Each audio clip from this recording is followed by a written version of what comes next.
오늘도 영상 클릭해주신 한 분 한 분 정말 감사드리고 사랑합니다. 자, 그럼 이야기 시작할게요.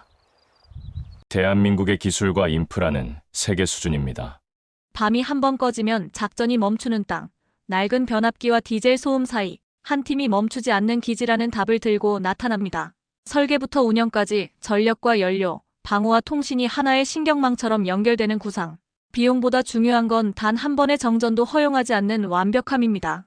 누가 이 퍼즐을 맞추고 왜 세계가 한국을 주목할까요? 지금 전장을 바꾸는 인프라 외교의 실체를 확인합니다. 편안하게 시청해주시고 구독과 좋아요, 댓글로 따뜻한 응원 남겨주시면 큰 힘이 됩니다. 감사합니다. 저는 이졸드 케이타 에런델, 방호에너지기지 인프라 리스크 컨설턴트입니다. 군사기지에서 불이 꺼지는 밤을 없애는 게 제 일이죠. 카인즈 공군기지의 활주로 끝에서 숨을 고르고 있었습니다. 나이지리아 북부 특유의 건조한 열기가 콘크리트에서 아지랑이처럼 피어올랐죠. 활주로 아스팔트에서 올라오는 열기에 신발 밑창이 달라붙는 느낌이었어요. 미 공군 대령이 브리핑 보드를 펼치며 3,800만 달러 규모 시설 개선을 설명하는 동안 제 시선은 경납고 넘어 전력 공급선로에 머물러 있었습니다. 녹슨 변압기와 노출된 케이블이 위태롭게 매달려 있었죠. A29 슈퍼 투카노 운용을 위한 기반 시설이 완성 단계입니다. 대령의 목소리가 프로펠러 정비음 사이로 울렸습니다. 미 육군 공병단이 설계한 최신 사양이죠. 이제 나이지리아 공군도 제대로 된 대테러 작전을 수행할 수 있을 겁니다. 김서준 총괄이 제 옆에서 팔짱을 끼고 섰어요. 대우건설 로고가 새겨진 안전모를 쓴 김서준의 표정은 늘 그렇듯 담담했습니다. 하지만 눈빛만은 예리하게 현장을 훑고 있었죠. 기지 현대화 흐름이 시작됐군요. 김서준이 낮게 중얼거렸습니다. 하지만 것만 바꾼다고 끝이 아니에요. 저는 태블릿을 꺼내 야간 전력 부하 곡선을 불러왔습니다. 화면에 톱니처럼 들쭉날쭉한 그래프가 떴어요. 냉방 부하가 오후 2시에 치솟다가 새벽 4시에 곤두박질 쳤죠. 유도등과 경납고, 조명 시스템이 만들어내는 불규칙한 파형이 눈에 거슬렸습니다. 이런 불안정한 전력망으로는 언제 정전이 일어날지 몰랐어요. 이 흔들림 보이시죠? 제가 김서준에게 화면을 돌렸어요. 마이크로그리드와 연료 로지스틱스를 결합한 설계 없이는 안정화가 어려워요. 지금 이 톱니 하나하나가 누군가의 생명을 깎아먹고 있는 거예요. 김서준이 고개를 끄덕였습니다. 완수해야 할 일이 또 늘었네요. 그의 시선이 멀리 경납고로 향했죠. 저기 정비병들 보이시죠? 밤새 손전등으로 작업하는 날이 한두 번이 아니라고 들었습니다. 브리핑이 끝나고 우리는 관제탑 옥상으로 올라갔죠. 삐걱거리는 철제 계단을 오르는 동안 페인트가 벗겨진 난간에서 쇠냄새가 났습니다. 기지 전체가 한눈에 들어왔어요. 활주로, 경납고, 유류 저장소, 병영. 모든 시설이 보이지 않는 전력망으로 연결되어 있었지만 그 연결은 너무나 약했습니다. 마치 실황가닥으로 매달린 거대한 샹들리에 같았죠. 같은 날 해군 연안거점에서도 보고가 올라왔어요. 김서준이 휴대폰을 확인하며 말했죠. 시설 노후화와 보급선 취약성이 동시에 지적됐답니다. 라고스 해군기지는 더 심각해요. 바닷물 염분으로 설비 부식이 가속화되고 있대요. 저는 바람에 날리는 붉은 먼지를 눈을 가늘게 뜨고 바라봤습니다. 하르마탄 계절풍이 사하라의 모래를 실어 나르는 계절이었죠. 해군과 공군 거점을 한 묶음으로 설계할 파트너가 필요했어요. 개별 기지 개선이 아니라 통합된 작전 플랫폼 구축이 답이었습니다. 현장에 서보니 알겠네요. 제가 돌아서며 말했습니다. 한국식 완수력이 필요한 일이에요. 시작하면 끝을 보는 그런 집념 말이죠. 김서준이 처음으로 미소를 지었습니다. 그래서 우리가 여기 있는 거겠죠. 40년 넘게 이 땅에서 일했으니까요. 저녁이 되자 기지의 조명이 하나둘 켜지기 시작했어요. 하지만 불빛은 일정하지 않았습니다. 어떤 구역은 환했고 어떤 구역은 어두웠죠. 마치 도시의 빈부격차처럼 전력도 불균등하게 분배되고 있었어요. 병영 쪽에서 디젤 발전기가 요란하게 울렸다가 멈추기를 반복했습니다. 누군가는 오늘도 촛불로 편지를 쓰겠죠. 호텔로 돌아가는 차 안에서 저는 계속 그 톱니 모양 그래프를 떠올렸어요. 창밖으로 지나가는 마을들도 비슷했습니다. 불빛이 있는 집과 없는 집이 무작위로 섞여 있었죠. 생명을 지키는 기지가 이렇게 불안정해서는 안 됩니다. 내일 라고스에서 누군가를 만나야 했어요. 이 거대한 퍼즐을 맞출 수 있는 진짜 파트너를요. 40년의 신뢰를 가진 누군가를. 라고스의 습한 공기가 폐를 가득 채웠습니다. 공항에서 시내로 들어서는 길, 차창 밖으로 보이는 고층 빌딩과 판자촌이 뒤섞인 풍경은 나이지리아의 현실을 그대로 보여주고 있었죠.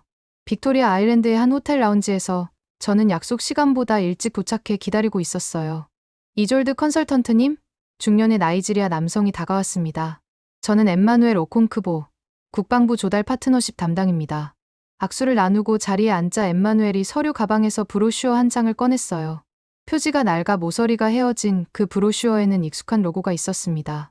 대우건설, 나이지리아와 함께한 45년 이상, 70개가 넘는 국가급 프로젝트. 엠마누엘이 브로슈어를 펼치며 말했죠.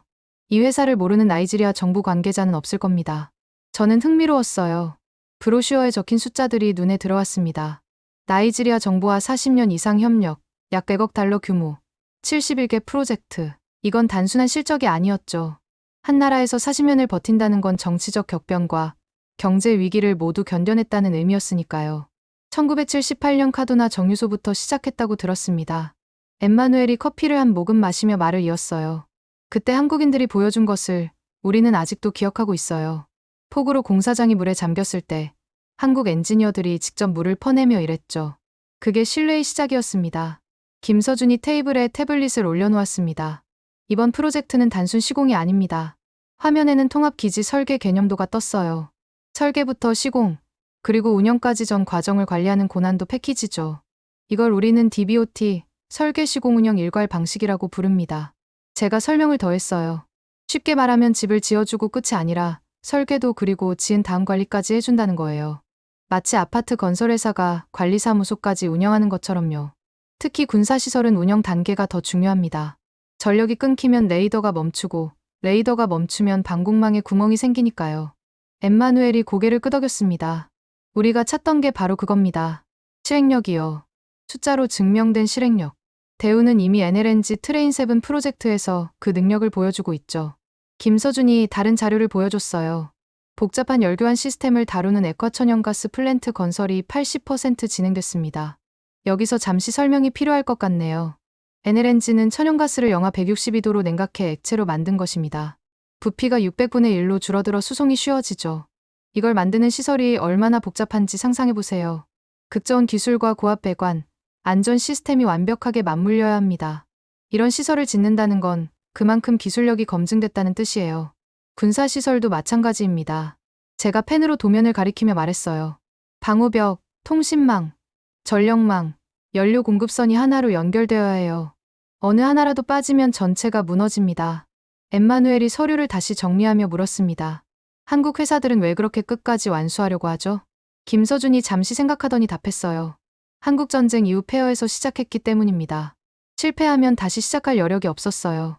그래서 한번 시작하면 반드시 끝내는 문화가 생겼죠. 창밖으로 라고스 라군이 보였습니다. 석양에 물든 수면 위로 어선들이 지나가고 있었어요. 저는 문득 말리에서 어린 시절을 보낸 기억이 떠올랐죠. 전기가 들어오지 않던 마을, 등유 램프 하나로 밤을 보내던 시간들. 그때의 불안함을 아직도 기억합니다. 한국은 숫자로 신뢰를 만든다.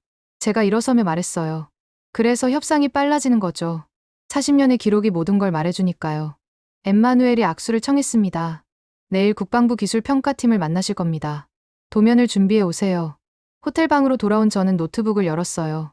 내일 보여줄 도면이 단순한 그림이 아니라 나이지리아의 미래를 바꿀 청사진이 되어야 했습니다. 밤새 작업이 계속될 것 같았죠.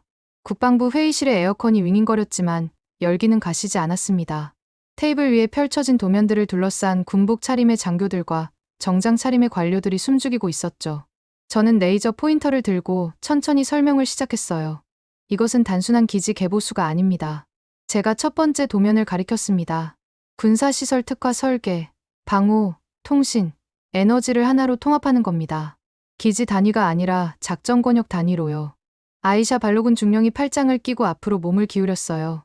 해군 엔지니어링 파트의 베테랑답게 예리한 눈빛으로 도면을 훑었죠. 작전 권역 단위라는 게 구체적으로 뭔가요? 쉽게 설명하자면 제가 다음 슬라이드로 넘겼습니다. 축구팀처럼 생각하시면 돼요. 지금까지는 공격수, 미드필더, 수비수를 따로따로 훈련시켰다면 이제는 전체 팀이 하나의 전술로 움직이게 만드는 거죠. 해군기지는 수비, 공군기지는 공격, 보급로는 미드필더 역할을 하는 거예요. 김서준이 보충 설명을 했습니다. 연안해군기지는 방호벽, 연료 저장소, 정비시설, 경계 레이더를 통합 설계합니다. 내륙공군기지는 활주로, 경납고, 유지보수동, 탄약고, 방호, 전력 자립 시스템을 하나로 묶고요. 전력 자립이라 아이샤가 중얼거렸어요. 나이지리아에서 그게 가능합니까? 저는 세 번째 도면을 펼쳤습니다. O&M 패키지를 보세요. 운영과 유지 보수를 뜻하는 O&M은 건설 후 관리를 의미합니다. 위기 시 전력 아일랜드 모드로 전환되는 설계입니다. 여기서 전력 아일랜드 모드를 설명해야겠네요. 평소에는 국가 전력망에 연결되어 있다가 정전이나 공격 시에는 자체 발전으로 독립적으로 운영되는 시스템이에요. 마치 섬처럼 고립되어도 살아남을 수 있다는 의미죠. 병원의 비상 발전기를 생각하시면 되는데 규모가 기지 전체라는 차이가 있습니다. 이 부분이 핵심입니다. 제가 도면의 한 구역을 확대했어요. 마이크로그리드가 각 시설을 연결하되 필요시 구역별로 분리 운영이 가능해요. 한 곳이 공격받아도 다른 구역은 정상 작동하죠. 항공군 대령이 손을 들었습니다. 비용이 상당할 텐데요. 초기 투자는 큽니다. 김서준이 인정했어요. 하지만 운영 비용을 계산해보세요. 디젤 발전기를 매일 돌리는 것과 안정적인 전력망을 구축하는 것, 5년만 지나도 역전됩니다. 제가 노트북에서 시뮬레이션을 실행했습니다. 이 그래프를 보세요. 빨간 선이 현재 카인지 기지의 전력 소비 패턴입니다. 들쭉날쭉하죠. 파란 선이 통합 설계 후 예상 패턴이에요. 안정적일 뿐 아니라 피크 전력도 30% 감소합니다. 아이샤가 일어나 도면 가까이 다가왔어요. 방호벽과 연료 저장소 거리가 너무 가까운 것 아닌가요? 공격받으면 연쇄 폭발 위험이. 좋은 지적입니다. 제가 다른 레이어를 켰어요. 지하 벙커형 저장소와 이중 방호벽을 적용했어요. 게다가 각 저장소는 독립된 소화 시스템을 갖추고 있죠. 하나가 불타도 다른 곳으로 번지지 않습니다.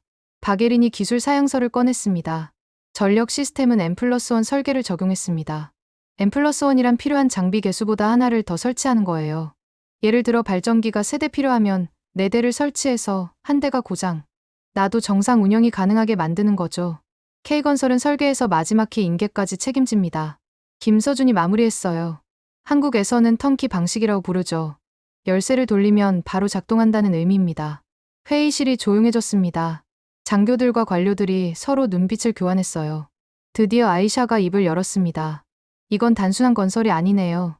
작전 개념을 바꾸는 설계입니다. 아이샤가 도면을 다시 한번 훑으며 말했어요. 해군과 공군이 하나의 신경망으로 연결되는 거군요. 그렇습니다. 제가 고개를 끄덕였어요. 이 도면 한 장이 나이지리아의 방어 체계를 바꿀 수 있습니다. 한 관료가 서류를 정리하며 일어났습니다. 일주일 후 최종 발표가 있을 겁니다. 그때까지 더 구체적인 실행 계획을 준비해 주세요. 회의실을 나서는 길, 아이샤가 제게 다가왔어요. 아일랜드 모드 설계가 인상적이었습니다. 이건 작전이 쉬워지는 설계예요. 함께 일하게 되길 바랍니다. 저녁 하늘에 먹구름이 몰려오고 있었습니다. 우기가 시작되려는 징조였죠. 하지만 이번엔 달랐어요. 우리가 설계한 기지는 폭우에도 전력이 끊기지 않을 테니까요. 라고스 외곽의 대우건설 현장 사무소는 활기로 가득했습니다. 벽면 가득 붙어있는 프로젝트 진행 차트와 나이지리아 지도, 그리고 한국어와 영어가 뒤섞인 회의 소리가 이곳이 얼마나 역동적인 공간인지 보여주고 있었죠. 김서준이 저를 안내하며 설명을 시작했어요.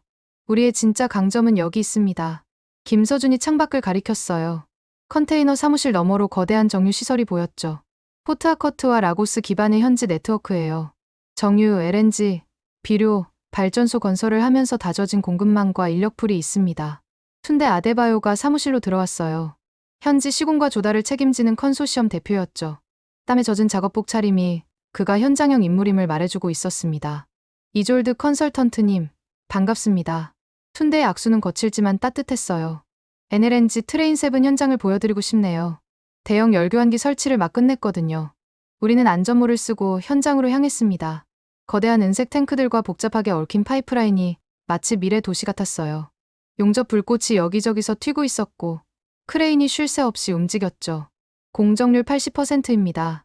툰데가 자랑스럽게 말했어요. 예정보다 2달 빠르죠. 한국팀의 공정관리와 현지팀의 실행력이 만나면 이런 기적이 일어납니다. 바게린이 열교환기 앞에서 걸음을 멈췄어요. 이 규모의 열교환기를 설치하려면 정밀도가 생명인데 어떻게 관리하셨어요? 현지 기술자들을 직접 교육했습니다. 김서준이 대답했죠. 처음엔 시간이 걸렸지만 지금은 그들이 다른 현지인을 가르치고 있어요. 기술 이전의 연쇄 반응이죠. 열교환기는 뜨거운 것과 차가운 것의 온도를 교환하는 장치입니다. LNG 공정에서는 천연가스를 극저온으로 냉각시키는 핵심 설비죠. 수십 미터 높이의 이 장비를 밀리미터 단위로 정확하게 설치해야 한다고 생각해보세요.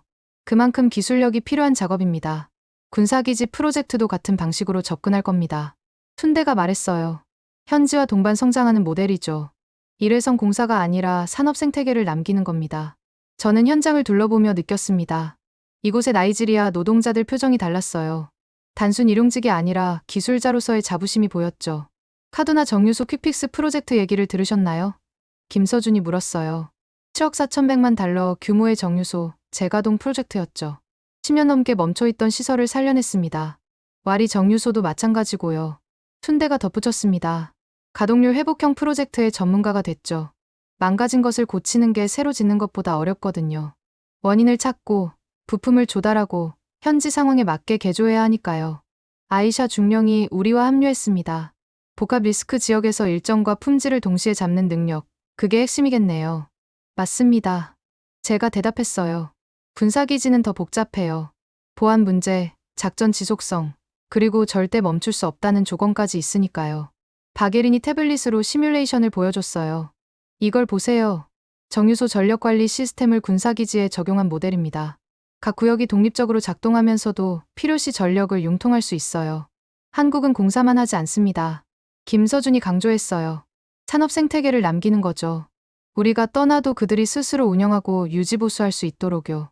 툰데가 현장 한쪽을 가리켰습니다.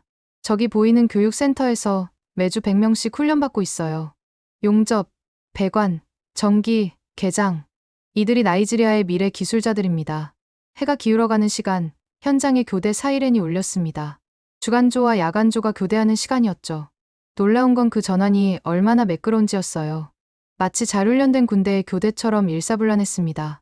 어려운 현장일수록 한국식 공정관리가 빛난다. 제가 중얼거렸어요. 아이샤가 고개를 끄덕였습니다. 이제 이해가 되네요. 왜 대우건설과 일해야 하는지. 기술만이 아니라 사람을 키우는 회사군요. 저녁 무렵 우리는 현장 사무소로 돌아왔습니다. 벽에 걸린 사진들이 눈에 들어왔어요. 40년 전 카두나 정유소 기공식부터 최근 LNG 프로젝트까지 시간의 흐름이 고스란히 담겨 있었죠. 이 사진들 각각의 이야기가 있습니다. 김서준이 말했어요. 실패도 있었고 성공도 있었죠. 하지만 포기한 적은 없었어요. 툰데가 웃으며 말했습니다. 나이지리아 속담이 있어요. 혼자 가면 빨리 가지만 함께 가면 멀리 간다. 한국인들은 그걸 아는 것 같아요. 밤이 깊어가는 라고스의 불빛들이 창밖으로 보였습니다. 내일은 이 모든 계획을 현실로 만들기 위한 본격적인 준비가 시작될 것입니다. 새벽 5시, 라고스 호텔 비즈니스 센터에 불이 켜졌습니다.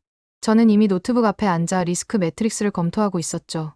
빨간색으로 표시된 고위험 항목들이 화면을 가득 채우고 있었어요. 보안 리스크, 조달 지연, 우기 시공, 정치적 변동성. 각각이 프로젝트를 무너뜨릴 수 있는 폭탄들이었습니다. 김서준이 커피 2잔을 들고 들어왔어요. 벌써 시작하셨군요. 이라크 알파우 신앙만 자료를 검토하고 있었어요. 제가 화면을 돌렸습니다. 25억 달러가 넘는 규모인데 치안도 불안하고 해상 조건도 최악이었다면서요? 김서준이 의자에 앉으며 천천히 말했습니다. 맞아요. 매일 박격포 공격 경보가 울렸죠. 페르시아만의 연부는 콘크리트를 갉아먹었고 토질은 예상과 완전히 달랐어요. 그래도 우리는 1단계를 완수했습니다. 어떻게요? 제가 물었어요. 디스크를 일정표로 바꿨죠. 김서준이 종이에 그림을 그리기 시작했어요. 보통은 문제가 생기면 일정이 밀립니다. 우리는 반대로 접근했어요. 디스크가 현실화될 시간을 미리 일정에 넣었죠. 디스크를 일정표로 바꾼다는 건 이런 뜻입니다. 예를 들어 우기의 공사가 일주일 중단될 가능성이 있다면 처음부터 그 일주일을 공정표에 포함시키는 거예요. 문제가 생겨서 지연되는 게 아니라 계획된 대기 시간이 되는 거죠. 심리적으로도 팀의 부담이 줄어듭니다. 박예린이 합류했습니다. 카두나 정유소 퀵픽스 프로젝트 보고서 가져왔어요. 7억 4,100만 달러 프로젝트를 어떻게 관리했는지 참고가 될 거예요. 보고서를 펼치자 복잡한 간트 차트가 나타났습니다. 수천 개의 작업이 거미줄처럼 연결되어 있었죠. 이게 가능했던 건 패키지 분할 전략 때문이에요. 박예린이 설명했습니다. 전체를 한 덩어리로 보지 않고 독립적으로 진행 가능한 작은 패키지로 나눴죠. 툰데가 문을 열고 들어왔어요. 표정이 심각했습니다. 문제가 생겼습니다. 항만 노조가 파업을 예고했어요. 장비 반입이 지연될 수 있습니다. 예상했던 리스크예요. 김서준이 침착하게 대답했죠. 플랜 B를 실행합시다. 플랜 B가 뭔지 툰데가 의아해하자 김서준이 설명했어요. 대체 경로로 공수운송을 준비해뒀습니다. 비용은 늘지만 일정은 지킬 수 있어요. 와리 정유소 리앱 때도 비슷한 일이 있었죠. 툰데가 고개를 끄덕였어요. 컨테이너 5개가 라고스항에서 한 달간 묶여 있었는데 결국 가나 테마항으로 우회해서 육로로 운송했었어요. 아이샤가 화상회의로 참여했습니다. 군사시설은 더 복잡할 텐데요. 보안 검색만 해도 일반 공사의 3배는 걸릴 거예요. 그래서 모듈화 공법을 적용할 겁니다. 제가 새로운 도면을 화면에 띄웠어요. 주요 설비를 공장에서 미리 조립해서 현장에선 연결만 하는 거죠.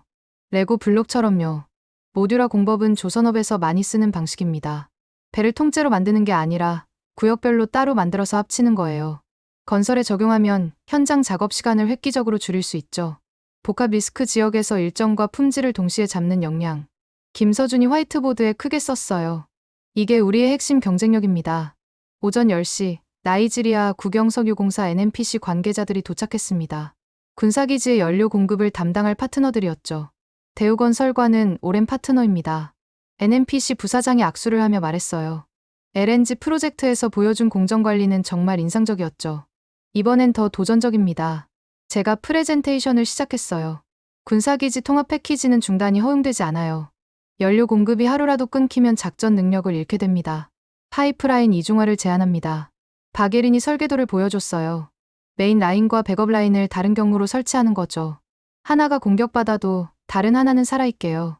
회의가 진행될수록 참석자들의 표정이 진지해졌습니다. 이건 단순한 건설 프로젝트가 아니었어요. 국가 안보와 직결된 사업이었죠. 대우가 이라크에서 배운 게 있다면 김서준이 말했어요. 위기를 기회로 바꾸는 법입니다. 모래폭풍이 불면 콘크리트 양생이 빨라지고 무더위는 아스팔트 포설에 유리하죠. 점심시간이 되자 툰데가 현지 소식을 전했어요.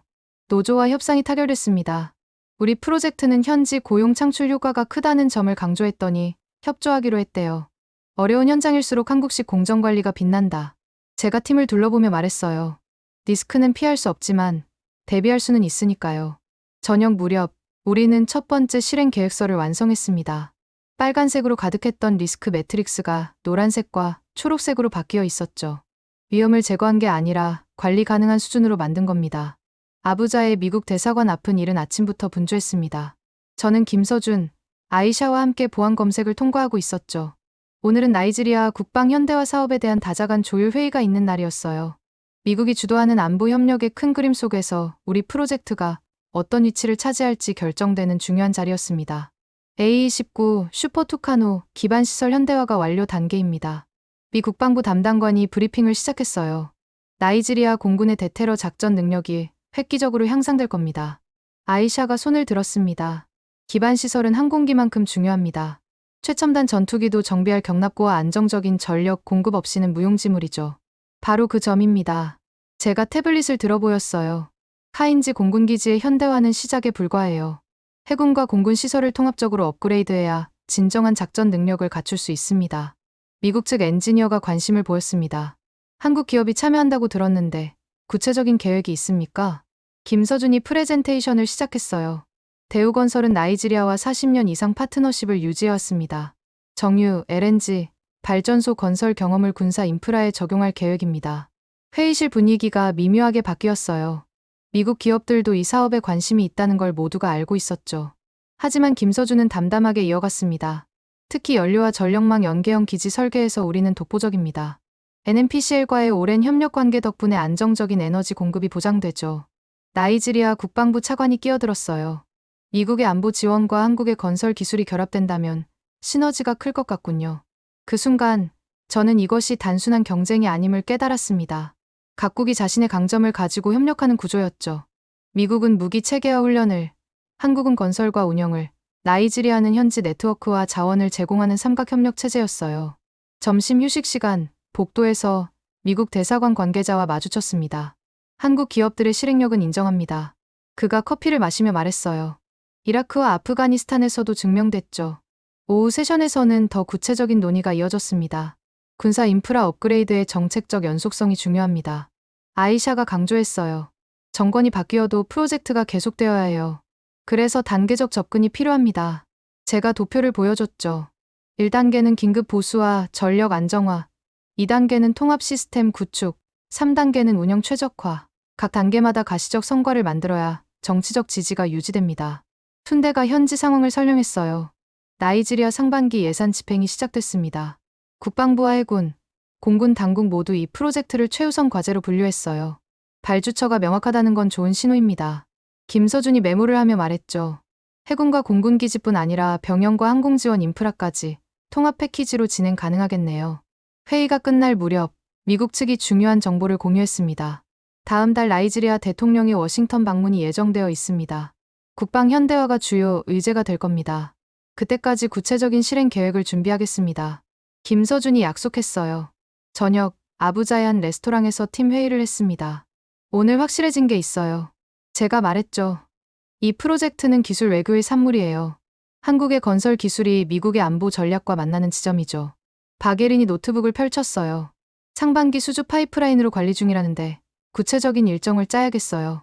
기술 외교가 탄탄할수록 한국의 속도는 더 빨라진다.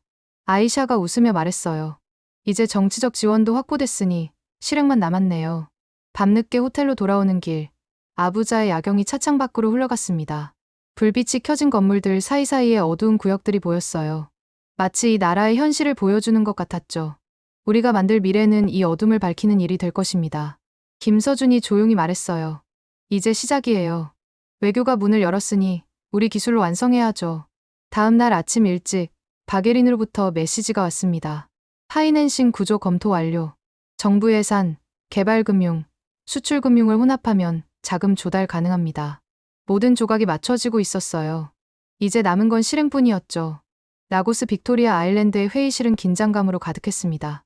테이블 위에는 수백 페이지의 서류 더미가 쌓여 있었죠. 파이낸싱 구조도, 환경사회 영향평가 보고서, 보안 규정 준수 체크리스트, 프로젝트를 현실로 만들기 위한 마지막 관문들이었어요. 파이낸싱 구조부터 정리하죠. 제가 리스크 매트릭스를 펼쳤습니다. 정부 예산 40%, 개발금융 30%, 수출금융 30%. 이렇게 혼합하면 리스크가 분산됩니다. 개발금융은 세계은행이나 아프리카개발은행 같은 국제기구가 개발도상국 인프라에 투자하는 자금이에요. 수출금융은 한국 기업이 해외에서 사업할 때 한국수출입은행이 지원하는 자금이고요. 이렇게 여러 곳에서 자금을 조달하면 한 곳이 문제가 생겨도 프로젝트가 멈추지 않죠. 김서준이 환경사회 절차 문서를 검토하며 말했어요. ENS 기준을 모두 충족해야 해요. 특히 군사시설이라 더 까다롭습니다. ENS는 환경과 사회에 미치는 영향을 평가하는 국제 기준입니다. 공사가 주민들 생활에 미칠 영향, 생태계 훼손, 소음과 먼지 문제 등을 사전에 평가하고 대책을 마련해야 해요. 아이샤가 보안 규정 파일을 들어 올렸습니다. 현지 콘소시엄 구성이 관건이에요. 나이지리아 기업이 최소 40%는 참여해야 합니다. 그건 문제없어요. 툰데가 자신 있게 말했죠. 우리 컨소시엄이 이미 준비되어 있습니다. 현지 조달률 60%도 달성 가능해요. 로컬 콘텐츠 규정은 나이지리아 정부가 자국 기업 육성을 위해 만든 제도예요. 외국 기업이 단독으로 사업하는 게 아니라 현지 기업과 협력하고 현지에서 자재와 인력을 조달하도록 하는 거죠. 박예린이 노트북 화면을 돌렸어요. 예비 설계, 기본 설계, 패키지 발주, 현장 준비 순서로 진행됩니다. NLNG와 정유소 경험을 적용하면 각 단계를 20%씩 단축할 수 있어요. 정유소 프로젝트에서 배운 게 많죠. 김서준이 고개를 끄덕였습니다. 특히 현지 조달업체 사전 검증 시스템, 품질 기준을 통과한 업체만 미리 선정해두면 시간을 크게 절약할 수 있어요. 오후가 되자 나이지리아 국방부 실무진이 도착했습니다. 최종 브리핑 시간이었죠. 저는 깊게 숨을 들이쉬고 프레젠테이션을 시작했어요. 이 패키지는 연안내륙 연료 전력이 하나의 작전 플랫폼으로 묶이는 설계입니다. 제가 통합 개념도를 화면에 띄웠어요. 개별 기지가 아닌 하나의 신경망으로 연결된 방어 체계를 만드는 거죠. 회의실이 조용해졌습니다. 국방부 차관이 천천히 도면을 훑어봤. 해군 기지의 연료가 공군 기지로, 공군 기지의 전력이 해군 기지로 상호 지원이 가능하다는 건가요? 정확합니다. 제가 대답했어요. 평시에는 효율적으로, 위기 시에는 유연하게 대응할 수 있는 시스템입니다. 리스크 관리는 어떻게 하실 건가요? 또 다른 관료가 물었습니다. 김서준이 일어섰어요. 3단계 리스크 완화 전략을 적용합니다. 예방, 대응, 복구, 각 단계마다 구체적인 행동 계획이 있죠. 예를 들어 우기 대비를 설명하자면 예방 단계에서는 배수 시설을 미리 정비하고, 대응 단계에서는 임시 펌프와 방수포를 준비하며, 복구 단계에서는 손상된 부분을 신속히 보수하는 체계를 갖추는 거예요. 현지 고용 계획은? 아이샤가 질문을 추가했어요. 툰데가 답했습니다. 단계별로 1,500명에서 3,000명의 현지 인력을 고용할 예정입니다. 그중 20%는 기술 교육을 받아 정규직으로 전환됩니다. 해가 기울어갈 무렵 브리핑이 끝났습니다. 국방부 차관이 일어서며 말했어요. 일주일 안에 최종 결정을 통보하겠습니다. 모두가 나간 후 우리 팀만 회의실에 남았습니다. 침묵이 흘렀어요. 그동안의 준비가 이 순간에 모든 걸 걸었으니까요. 준비가 다르면 착공의 속도가 다르다. 제가 창밖을 바라보며 말했어요. 그게 한국 방식이죠. 김서준이 미소를 지었습니다. 이제 기다리는 일만 남았네요. 박예린이 노트북을 닫으며 말했어요. 기다리는 동안 더 준비할 수 있어요. 장비 조달 리스트 최종 점검하고 하청업체 계약서 초안도 만들어야죠. 밤이 되자 라고스의 불빛들이 하나둘 켜졌습니다. 불규칙한 불빛들 사이에서 저는 미래를 그려봤어요.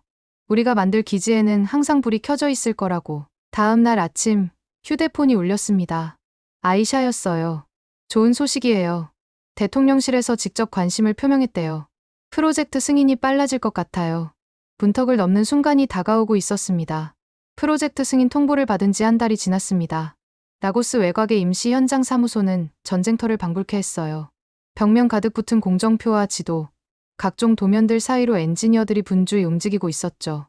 저는 창가에 서서 첫 삽을 뜨게 될 부지를 바라보고 있었습니다. 연안 기지와 항공거점의 통합 운용이 가져올 파급 효과를 아십니까? 아이샤가 제 옆으로 다가왔어요. 밀수 단속, 해상 치안, 에너지 시설 보호까지 모든 게 연결되어 있어요. 그녀 말이 맞았습니다. 나이지리아 연안은 석유 밀수와 해적 활동의 온상이었죠. 해군 기지가 제대로 작동하고 공군이 신속하게 지원할 수 있다면 경제적 손실을 크게 줄일 수 있을 거예요. 김서준이 회의를 소집했습니다. 첫 단계 공사가 시작되면 현지 인력 양성도 동시에 진행됩니다. 용접공 100명, 전기기술자 80명, 배관공 120명을 6개월 과정으로 교육할 예정이에요. 툰대가 고용계획서를 펼쳤어요. 이미 지원자가 5,000명을 넘었습니다. 젊은이들에게 이 프로젝트는 인생을 바꿀 기회예요. 단순 고용이 아닙니다. 박예린이 강조했죠. 부품 국산화율을 높여서 현지 제조업도 육성할 거예요. 전기 판넬, 파이프 피팅, 케이블 트레이 같은 것들은 충분히 현지 생산이 가능해요. 현지 부품 생산이 왜 중요한지 설명하자면 수입에만 의존하면 유지 보수가 어려워져요. 부품 하나 때문에 전체 시스템이 멈출 수도 있죠. 현지에서 만들면 신속한 교체가 가능하고 일자리도 창출됩니다. 정비 생태계 구축이 핵심이에요. 제가 도표를 가리켰습니다. 기지 운영이 시작되면 연간 300명의 정비 인력이 필요합니다. 이들이 다시 기술을 전수하면서 산업 생태계가 형성되죠. 오후에는 NMPCL 대표단이 방문했습니다. 연료 공급 계약을 논의하기 위해서였죠. 군사 기지가 안정적으로 운영되면 주변 지역도 혜택을 봅니다. NMPCL 부사장이 말했어요. 전력망이 확장되고 도로가 개선되며 통신 인프라도 함께 발전하죠. 맞습니다. 김서준이 동의했어요. 카두나 정유소 주변을 보세요. 우리가 지은 도로와 전력선이 이제는 민간 산업단지를 지탱하고 있어요. 저는 장기 전망 보고서를 꺼냈습니다. 이번 프로젝트가 성공하면 다음 단계로 항만과 공항 현대화가 이어질 겁니다. 그 다음은 LNG 터미널과 발전소 확장이고요. 도미노 효과군요. 아이샤가 이해했다는 듯 고개를 끄덕였어요. 하나가 제대로 작동하면 나머지도 따라오는. 저녁 무렵 현장을 둘러보러 나갔습니다. 해군 기지 예정지는 대서양이 한눈에 보이는 전략적 요충지였어요. 바닷바람에 실려온 소금기 냄새가 코를 찔렀죠. 여기에 레이더 기지가 들어섭니다. 제가 팀원들에게 설명했어요. 반경 300km를 감시할 수 있는 최신 시스템이죠. 불법 어선부터 밀수선까지 모든 걸 추적할 수 있어요. 박예린이 태블릿으로 시뮬레이션을 실행했습니다. 전력 소비량이 상당할 텐데 태양광 패널과 조합하면 주간 전력의 40%를 충당할 수 있어요. 장기 고용 효과도 무시할 수 없죠. 툰대가 덧붙였어요. 기지 하나당 직접 고용 500명, 간접 고용 2,000명. 세수도 연간 수천만 달러가 증가할 겁니다. 밤이 깊어가는 사무소에서 저는 최종 보고서를 작성하고 있었습니다. 첫 문장을 이렇게 시작했어요. 이번 프로젝트가 성공하면 K건설은 신뢰라는 등식은 더 굳어진다. 김서준이 커피를 가져다 주며 말했습니다. 대한민국은 인프라로 동맹을 만든다. 좋은 표현이네요. 사실이잖아요. 제가 웃으며 답했죠. 도로, 항만, 발전소, 이제는 군사기지까지. 한국이 지은 인프라가 국가의 골격이 되는 거예요. 아이샤가 문자를 보내왔습니다. 내일 기공식 날짜가 확정됐어요. 대통령도 참석한대요. 창밖으로 라고스의 불규칙한 야경이 펼쳐져 있었습니다. 하지만 머지않아 이 불빛들이 안정적으로 빛날 거라는 확신이 들었어요. 우리가 만들 기지가 그 시작점이 될 테니까요. 꿈이 있어요. 제가 팀원들을 둘러보며 말했습니다. 언젠가 이 나라 어디서든 밤에 불이 꺼지지 않는 날이 오는 거예요. 그게 진짜 안보 아닐까요? 김서준이 고개를 끄덕였습니다. 그래서 우리가 여기 있는 거겠죠. 불을 켜는 사람들. 새벽 2시 마지막 문장을 적었습니다. 기지는 시작일 뿐이다. 우리가 짓는 건 미래다.